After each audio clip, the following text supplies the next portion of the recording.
Right, so hello and welcome back to Books and Things, and welcome to another video, and welcome to part one of my favourite books of the year. Today I'm going to be talking about my favourite classics that I read in 2025.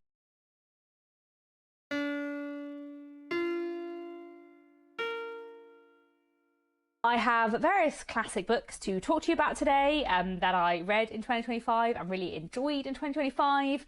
How I define a classic is quite loose. I generally would say any book published before 1980-ish. Obviously, a book from the 1970s is more of a modern classic than like a classic, but I tend to just put them all in together. I have a couple of rereads to talk to you about first, and then I have ranked my top 10 classics of the year, though the ranking is pretty vague. I will also say, when I was deciding my favourite classics for 2025 and I was looking through the list, I feel like it was quite easy to narrow it down to a top 10, and to be honest was a slight stretch to get to 10.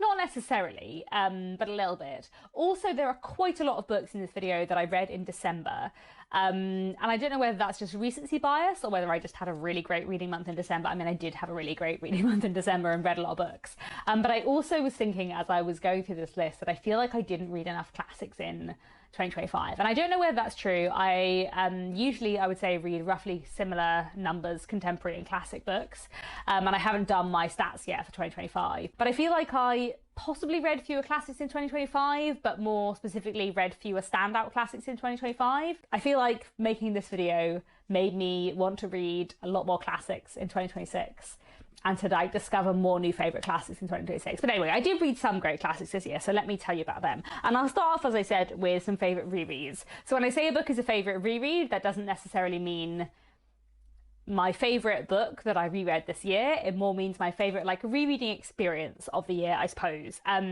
Like the biggest improvement on a book or rediscovery of a book or that kind of thing. So I have two things to mention. The first one is an Anthony Trollop novel, He Knew Who Was Right. I listened to this on audiobook back in the spring, I think, and this was a reread for me, but of a book I hadn't read for a very long time. I first read He Knew Who Was Right as a teenager.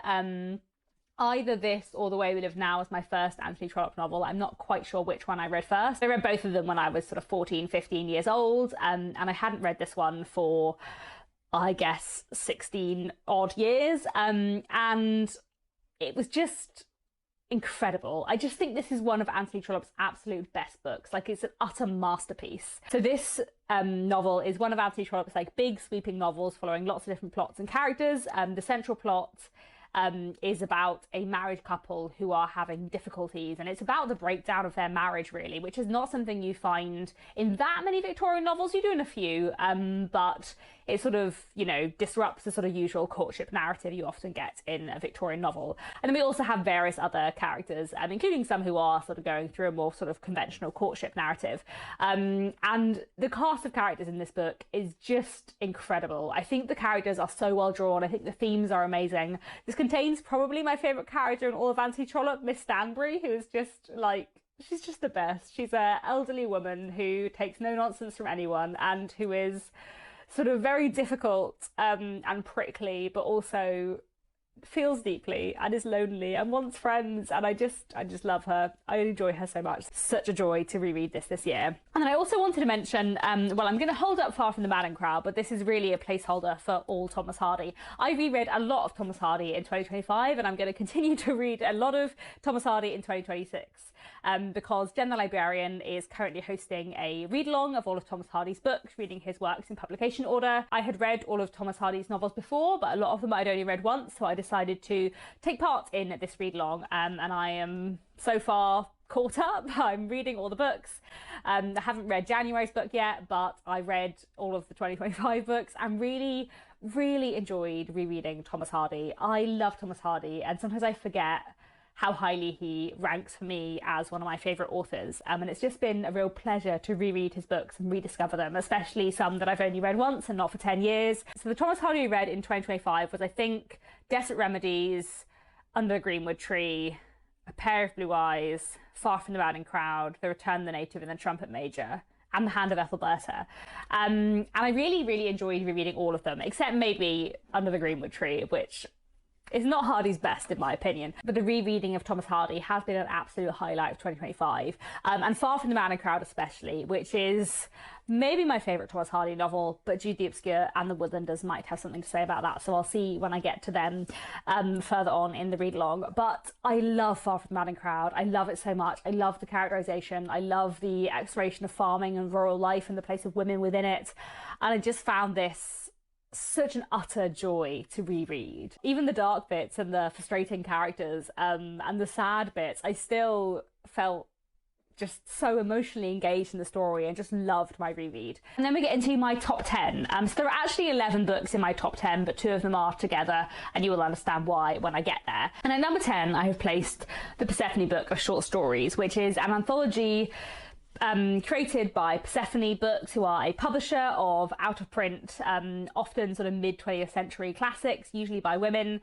I really like Persephone as a publisher, and this anthology of stories is just amazing. There are so many fantastic stories in here. There was not like a single miss for me in the whole of this collection, I would say. It's just really high quality with a lot of fantastic stories. So I wanted to include this in my favourites, so it's quite hard to rank.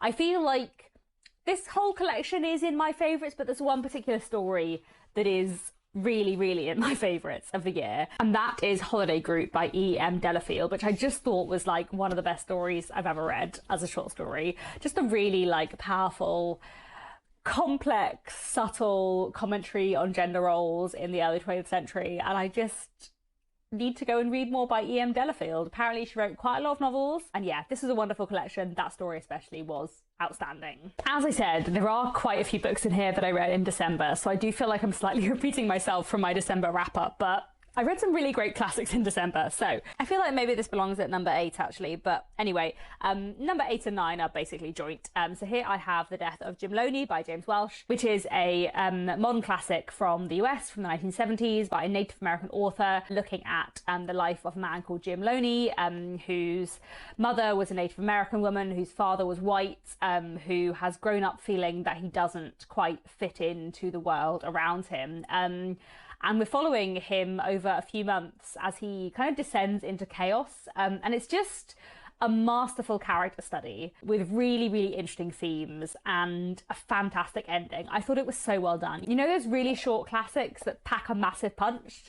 The Death of Jim Loney is one of these. Obviously, it's called The Death of Jim Loney, and you kind of know that you are working towards some kind of death, whether it be literal or metaphorical. And so you know that he is descending into something. There's this momentum throughout the novel that is just so powerful, and I just, thought it was fantastic. And then another December read, I have So Long a Letter by Mariama Ba, a Senegalese classic from the 1970s, translated from the original French by Moudepay Bode Thomas. This is a novel in the form of a letter. A woman has been recently widowed, her husband has passed away. She's writing a letter to a friend of hers, and both her and her friend have experienced sort of similar difficulties in their marriages. Both of their husbands took on second wives who are much younger, and after this happened, her friend divorced her husband, and our narrator didn't divorce her husband, but she hasn't spoken to him since. And now he's dead and she is left with complex feelings. And this book is a feminist critique of Senegalese society in the 1970s, looking at social change where it's not changing enough, looking at the difference between people of different generations, and it's just really, really well done. I would highly, highly recommend it, and it will only take you like an hour to read, so it's very much worth your time. And number 7, I have The Female Quixote by Charlotte Lennox, an 18th century novel that I read back in Jane Austen July, listened to an audiobook, and just found an absolute delight. The Female Quixote is a weird and hilarious novel about a young lady who has read far too many chivalric romances and believes that everyone ought to behave as they do in chivalric romances. So when her cousin proposes to her and wants to marry her, she thinks, well, I'm not going to marry you until you've, sacrificed your life for me at the very least. And it's a very ridiculous novel in a very entertaining way, and it works on lots of different levels because it's funny on its surface because it's ridiculous, but also it's mocking a society that is obsessed with the idea that young women read too many novels and therefore it will affect their behaviour, which obviously is silly because no one actually behaves like the main character does. And it's just a really, really funny book. Like, if you want an entertaining 18th century oddity, then the female Quixote is really worth your time. It was such a pleasure to read, which is not something I always say about 18th century literature. In general, I do find when I read novels pre-Jane Austen, I often find I don't like them as much, and I'm going to try harder because I think I've just been reading the wrong ones, but The Female Quixote was great and I would highly recommend it. I listened to the audiobook narrated by Donna Banya, which I would highly recommend, because I think it probably does make quite a big difference with The Female Quixote if you're listening to an audiobook, which audiobook you read, because it's a novel that has a very wry tone, and I think the audiobook narrator I had really did justice to that, and it worked perfectly, so I'd really recommend that if you fancy listening to it on audiobook. At number 6, I have The Hollow by Agatha Christie. This is one of Agatha Christie's Poirot novels. Nick and I are working our way through the Poirot mysteries in publication order, and we read The Hollow some point in the summer, I think, and it's just a really well done Agatha Christie. There's a country house party, and someone is found dead by the swimming pool, and his wife is there holding the gun. But did she do it? Poirot enters the scene. And I just thought the characterization in The Hollow was fantastic. Just really top-notch characterization, with some really horrible people who was really well drawn in that way Agatha Christie does so well. I think she really gets the psychology of humans. Read quite a lot of Agatha Christie this year, and The Hollow was definitely the standout one of this year for me. And then at number 5, I have the 2 books I put together, which are 2 collections of poetry by Amy Levy. Really, in 5th place is just Amy Levy's poetry. I read these 2 collections of poetry by Amy Levy back in October, and they were just incredible. They were just the highlights of my October, some of the highlights of my year. I like poetry and I like Victorian poetry, but it is very rare that I read a Victorian poet that I love as much as this. And I just was absolutely blown away by these 2 collections by Amy Levy. So I have A Minor Poet, Another Verse, and I also have A London Plane Tree, Another Verse.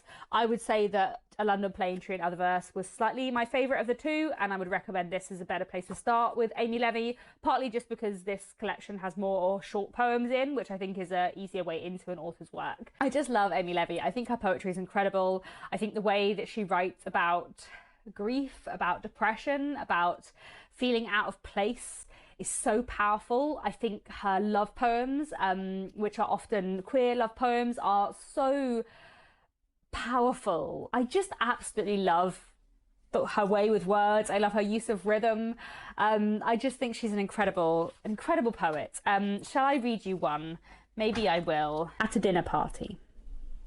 With fruit and flowers the board is decked, the wine and laughter flow. I'll not complain. Could one expect so dull a world to know? You look across the fruit and flowers. My glance your glances find. It is our secret, only ours, since all the world is blind. I just love Amy Levy. I think she was an incredibly talented writer. Did a whole author spotlight on her in October, which I'll leave linked down below. But yes, I would highly recommend her poetry. And now let's move on to some Anthony Trollope, because it wouldn't be a favourite classics of the year without some Anthony Trollope in it, would it? So at number 4, I have Castle Richmond, which is the Anthony Trollope book I read in December. This is a fantastic Anthony Trollope novel, one I would really recommend. Castle Richmond is one of Anthony Trollope's novels that is set in Ireland, and it follows the complex destinies of 2 families, the Fitzgeralds and the Desmonds. The Fitzgeralds live at Castle Richmond, though they also have a cousin who lives elsewhere. And we know from the beginning that the head of the Fitzgerald family has a secret. There is some great weight on his mind that is slowly driving him mad. And within the narrative, you find out sooner than you might expect what the secret is. And then the question is, what happens now? And meanwhile, we're also following the Desmond family who live nearby, the daughter of whom has a bit of a love triangle plot. As you often find in an Anthony Trollope novel, there are all the features that you kind of long for and expect in an Anthony Trollope novel, I would say, in Castle Richmond. But it also has this really interesting different element because it's set in Ireland during the Irish famine, and the Irish famine is the backdrop to everything. The 2 main families are from the upper classes, and they are affected in some ways but not affected in other ways. But the way the Irish famine is written about in Castle Richmond is really powerful. and I think probably makes Castle Richmond one of the like toughest Anthony Trollope books I've read. Within Castle Richmond is, I would say, like probably the most distressing scene I've ever read in a Victorian novel. And there is this sort of sense throughout Castle Richmond of like, you know, all of the problems of the upper classes. What does it really matter in comparison to this great, terrible thing that is happening? Which I think is quite an interesting element to the novel. And in general, I just thought it was a really powerful, fascinating book. Really, really historically interesting, really amazing characterization, really good plot. And yeah, I would highly, highly recommend it. Maybe not as your first Anthony Trollope, but it is absolutely worth a read. I've forgotten this is not even the first Anthony Trollope book in this video because I already spoke about He Knew He Was Right. But Castle Richmond, I would say, also features another of my all-time favourite Anthony Trollope characters, who is Lady Desmond, the Countess of Desmond, who is so dislikable in so many ways, but written so superbly that you entirely understand her. And there's one scene involving her at one point. I don't want to have any spoilers, but it was just great. It was just great. Anthony Trollope's the best. Okay, another Anthony Trollope book next. At number 3, I have The McDermotts of Ballycloran, which is Anthony Trollope's first novel, his debut novel. This is not set during the Irish famine, though it was written during the Irish famine. It's set in the 1830s, but it does look at the deep poverty within Ireland at the time, and is in its nature very critical of anti-Catholic sentiment towards Irish Catholics at the time. So I think the fact that Anthony Trollope wrote it during the Irish famine, like he was making a very political statement, even though it isn't about the famine, if that makes sense. And this novel is the story of two siblings, Phoebe and Faddy, who are both kind of in danger of different kinds, and it's about their local priest, Father John's, efforts to save them. I kind of don't want to say more than that because the plotting in the McDermotts of Ballycloran is so good and so tense, and I think it's an incredible novel that I went into knowing nothing about except that it was set in Ireland, and I kind of think you shouldn't know anything about this novel going into it, which is why I've been quite vague, but I think it's incredible. It's also just really interesting to read because it's Anthony Trollope's first novel, and you can see the seeds of all of his interests, but it's an angrier novel than many Anthony Trollope books are. And it's quite interesting, actually, even just comparing it to Castle Richmond, written like 13 years later. And Castle Richmond is a sad book and a grieving book, I suppose, but it's not a angry book in the way that McDermotts of Ballycloran is. And I just thought this was fantastic. When I finished all of Anthony Trollope's novels, and I only have 2.5 left, I'm going to do a big tier ranking, and then I will probably also like rank in order my like top tier Anthony Trollope books. And I feel like the McDermotts of Ballycloran is going to be really near the top. There are books that would beat it, but it would be really near the top. It would probably be in the top 5 Anthony Trollope books, which out of 47 is, you know, pretty high. So yeah, it was great. It was really great. Okay, I've got 2 books left. And at number 2, I have Reunion by Fred Ullman, which I read in December and just thought was incredible. This novel is from the 1970s, though it's set in the 1930s. It's by a German author who later relocated to the UK, and it is the coming-of-age story of 2 boys growing up in 1930s Germany. The narrator is Jewish, his best friend is not. It's about the close friendship between them and the way the rise of the Nazi Party affects both of them as friends and also their lives. It's a devastating, raw, powerful novel that is so exquisitely written and is just one of the most affecting, like emotionally affecting things I've ever read. And it's so short. Like, I cannot believe Fred Ullman created this thing in so few pages. It's an incredibly fantastic novel that you should read as a novel, but it's also an incredibly important book. And it's a book that looks at prejudice and the rise of prejudice and how utterly destructive prejudice is. And you should just all read it. I don't really know what else to say. It will take you an hour and then like an hour to emotionally recover from the reading. It's just an amazing novel that everyone should read. And talking of books that everyone should read, my favourite classic of 2025 was The Well of Loneliness by Radcliffe Hall. New favourite novel of all time. I don't mean like number 1, but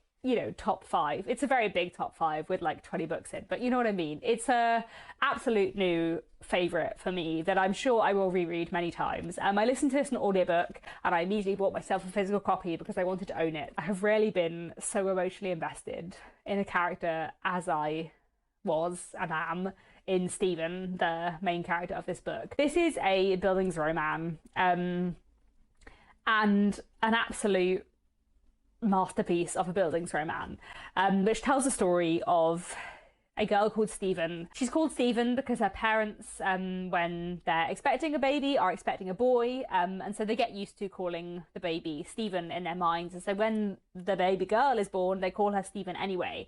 And Stephen grows up never feeling like she belongs in her own skin, in her society. You follow her through a lot of her life, from her childhood, growing up on a country estate, to her falling in love with other women and discovering her own sexuality, from her career as an author to her work as an ambulance driver during the First World War. And I don't think it's a spoiler to tell you those details of Stephen's life, because this is a character story, above all. And I think actually knowing all the different things that feature in this book are like a part of the reason why you should want to read it. I don't think I've ever read a character so well drawn as Stephen. She's just so richly drawn, with her psychology and inner life so exquisitely captured in the way that a really good Bildungsroman does best. This novel was first published in the 1920s and it was banned for a long time because of its lesbian content and because of its themes, and because it is a book that demands justice and recognition. I put off reading The Well of Loneliness for a long time because I had heard that it was a very sad book. And it is a sad book, but it's not sad. It's not wallowing sad. It is angry sad. This is a book that is an absolute cry of rage against the world for not accepting queer people. And I just think everyone should read The Well of Loneliness because I just thought it was absolutely incredible. I made a whole video about it at the time. I made a full review, so I'll leave that link down below, as I will with the other books in here that I did individual reviews of. But yeah, I just absolutely love The Well of Loneliness. So yeah, those are my favourite classic books that I read in 2025. I would love to know, what was your favourite classic you read last year? Did you read anything really stand out in 2025? Otherwise, I think my next video will be my favourite modern and contemporary books of 2025. So that's all for now. Thanks very much for watching, and I'll be back very soon with another bookish video.